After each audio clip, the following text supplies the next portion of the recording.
రాష్ట్రంలో జరుగుతున్న పరిణామాల మీద మనం ఈరోజు ఇక్కడ అందరం కూడా రావటం జరిగింది. అయితే కూటమి ప్రభుత్వం వచ్చిన తర్వాత కేవలం అభివృద్ధి సంక్షేమం మీద మాత్రమే దృష్టి సారించి నిరంతరం ప్రతి ఒక్క ప్రజాప్రతినిధి, కూటమి నాయకత్వం, మంత్రులు, ఉప ముఖ్యమంత్రి గారు, ముఖ్యమంత్రి గారు, అధికారులు అందరూ పనిచేస్తూ ఉంటే వైసీపీ వ్యక్తులు కొంచెం మరి నిన్న ప్రత్యేకంగా పేరు నాని గారు ఏం మాట్లాడతారో కూడా తెలియని పరిస్థితిలో ఎంతసేపు హెలికాప్టర్ పడిపోవాలి, లైట్లు పడిపోవాలి, ఇల్లులు పడిపోవాలి, ఉపద్రవాలు వచ్చేయాలి, తుఫాన్లు వచ్చి అన్ని ఇదైపోవాలి. అరే మీ ప్రభుత్వం 19-24 మధ్యలో కూల్చివేతలు వాటికి మీరు ఆల్రెడీ మొదలుపెట్టి అలా 5 సంవత్సరాలు అది చేశారు.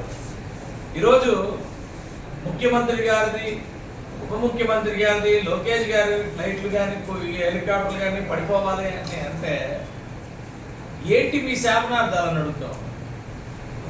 మీ శాపనార్థాలు ఏంటి? తట్టుకోలేకపోతున్నారా? అభివృద్ధిని, సంక్షేమాన్ని తట్టుకోలేకపోతున్నారా? ఈ రాష్ట్రాన్ని బాగు చేస్తుంటే మీరు తట్టుకోలేకపోతున్నారా? మా ప్రభుత్వం కక్ష సాధింపులు చెయ్యకూడదని ఎంతో గౌరవంగా మరి ఈ రాష్ట్రంలో ఉన్న మహిళలందరినీ కూడా, ఇంక్లూడింగ్ భారతి గారిని కూడా, అందరికీ మేము గౌరవిస్తూ ఉంటే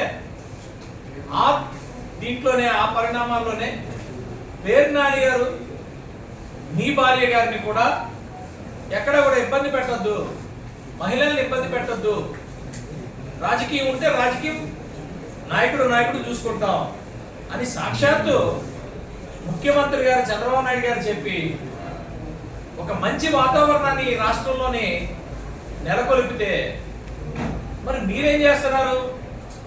ఇల్లు శాపనార్థాలలాగా శాపనార్థాలు పెడుతున్నారు. ఆల్ ఫ్లైట్ పడిపోవాలా, ఈ ఫ్లైట్ అంటే ఏంటి? ఫ్లైట్ పడిపోతే మీరు మళ్ళీ ప్రభుత్వాలకు వచ్చేద్దామనా? అదే మీరు పనిచేసి ప్రభుత్వాల్లోకి రావాలని కోరుకోవాలి, కానీ మీరు ఇదైపోవాలి వీళ్ళదైపోవాలని ఏం శాపనార్థాలండి? నాకు అర్థం కాదు. మీ తండ్రి గారు మంచి పేరుంది మచిలీపట్నంలో, ఆయన పేరు తీసి పడేశారు.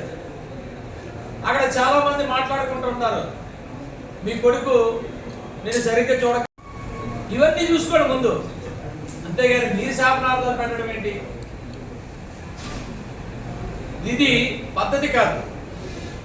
మీరు మీ మనస్తత్వాన్ని మార్చుకోండి, మీ ఆలోచన విధానాన్ని మార్చుకోండి అని చెప్పి మేము చెప్తా ఉన్నాం. అందుకే కదా ఈరోజు 11 సీట్లకి మీరు పరిమితం అయ్యారు. మీ ఆలోచన విధానాల సీట్లకి మీరు పరిమితం అయ్యారని చెప్పి మీరు తెలుసుకోకపోతే ఎలా? మాట్లాడితే ఫాలో అవ్వండి. దయచేసి మాట్లాడేటప్పుడు జాగ్రత్తగా మాట్లాడండి, డిగ్నిఫైడ్గా మాట్లాడండి, డీసెన్సీతో మాట్లాడండి. అంతే తప్పితే ఎలా పడితే అలా మాట్లాడితే ఎలా? దయచేసి ఇవన్నీ మాట్లాడకండి. 4 కూలిపోయేదా, ఇల్లు కూలిపోవాలి, ఈ ఫ్లైట్ కూలిపోవాలా, ఆ హెలికాప్టర్ కూలిపోవాలా, ఇదేం శాపనార్థాలు? ఇదేం శాపనార్థాలు? నాకు అర్థం కాదు. నిన్న రాజకీయ నాయకుడు అంటారా? ఒక మంత్రి చేశారు, మీరు మంత్రి చేసి కనీసం ఏదో ఏంటి ఈ శాపనార్థాలు? నాకు అర్థం కావట్లా.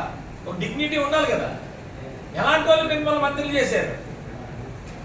ఎమ్మెల్యే కాదు, ఒక శాసనసభ్యుడు చేశాడంటే ఆ శాసనసభ్యుడికి ఒక విలువ, ఒక పద్ధతి ఉండాలా? సరే, ఆరోపణలు అనేది ప్రతి ఒక్కరి మీద వస్తూ ఉంటాయి, దాన్ని ఎదుర్కొనే పరిస్థితుల్లో అందరూ చేస్తుంటారు. కానీ మీరేంటండి డైరెక్ట్గా 5 సంవత్సరాలు కూడా ఇష్టానుసారంగా మాట్లాడుతూ కూర్చున్నారు. ఇప్పుడు కూడా అలాగే మాట్లాడుతున్నారు. అంటే మీరు ఏం నేర్చుకున్నారు? 2024 ఎన్నికల్లో ప్రజలు ఇచ్చిన తీర్పుతో మీరు ఏం నేర్చుకున్నారు? వైసీపీ పార్టీని డైరెక్ట్ అడుగుతున్నారు, మీరేం నేర్చుకున్నారు? నేర్చుకోండి.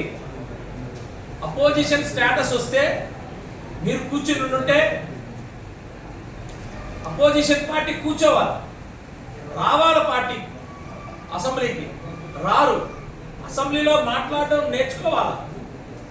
మీరు ఒక్కరే కాదు కదా, జగన్మోహన్ రెడ్డి అనే వ్యక్తి ఒక్కరే. మిగిలిన వాళ్ళు ఏ పార్టీకైనా ఏ నాయకత్వానికైనా ఒకే నాయకుడు ఉండడు. ఒక పార్టీ, ఆ పార్టీలో ఉన్న వ్యక్తులందరూ ఉంటారు. వాళ్ళందరూ కూడా డిగ్నిఫైడ్గా డీసెంట్గా ఉండాల్సిన బాధ్యత ఉంది. ఏం మెసేజ్ ఇస్తున్నారు మీరు? మీకు నచ్చనే లేదు ఎవరైనా అది ఫ్లైట్ పట్టుకోవాలా, వాళ్ళు హెలికాప్టర్ పట్టుకోవాలా, వాళ్ళు బస్సులు ఇలాగైపోవాలా, వాళ్ళు కార్లు ఏంటిది? ఇది కరెక్ట్ కాదు. దయచేసి ఇది కరెక్ట్ కాదు. మీకు నిజంగా చిత్తశుద్ధి ఉంటే మీ పార్టీని అసెంబ్లీలో మరి రమ్మని చెప్పండి. 11 మంది ఉన్నారు, వాళ్ళతో కరెక్ట్గా మాట్లాడమనండి. మాకు సూచనలు ఇవ్వనండి ప్రభుత్వానికి. మాకు ఏదైనా మేము తప్పు చేస్తే అసెంబ్లీలోనే ఒక ఫార్మాట్ ఉంది, ఆ ఫార్మాట్లో అడగమనండి.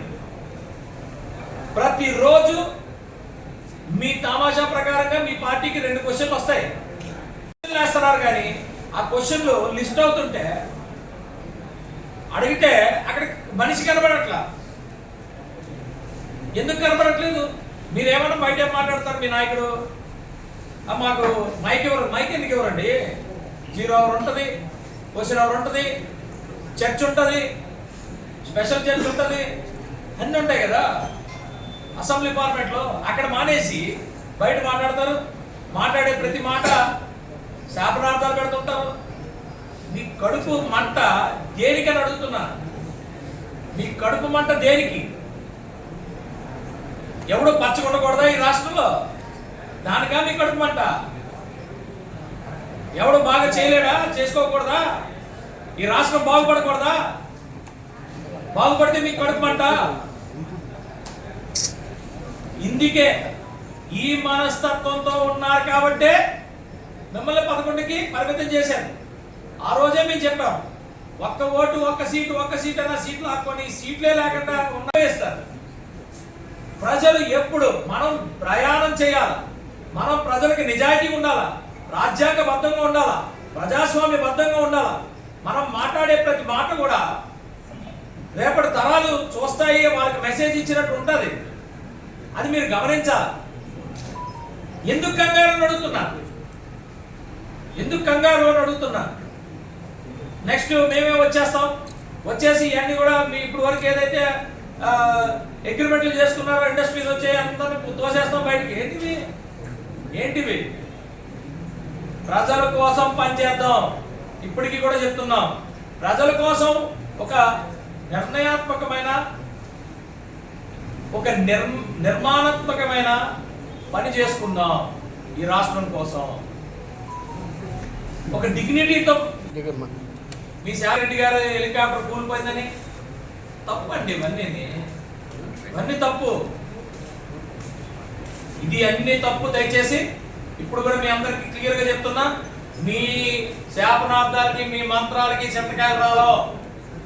ప్రజల కోసం పనిచేసే విధానం నేర్చుకోవాలి. ప్రజల కోసం మాట్లాడేటప్పుడు జాగ్రత్తగా మాట్లాడాలి. ప్రజల కోసం నిలబడేటప్పుడు నిజాయితీగా నిబద్ధతతో నిలబడాలి. మీరు ఆరోపణలు చేయొచ్చు, మేము ఆరోపణలు చేయొచ్చు, దాంట్లో నిజాలు ప్రజలు చూసుకుంటారు. ప్రతి ఒక్క రాజకీయ నాయకుడి మీద ఆరోపణలు వస్తాయి. ప్రతి ఒక్క రాజకీయ నాయకుడు అభిప్రాయ భేదాలు ఉంటాయి. మీ అభిప్రాయం ఒక ఫార్మాట్ ఉంటుంది, ఒక నిజాయితీతో మీ అభిప్రాయం చెప్పండి. అంతేగాని శాపనార్థాలు, మంత్రాలు, క్షుద్ర పూజలు ఇవి చేయకండి దయచేసి.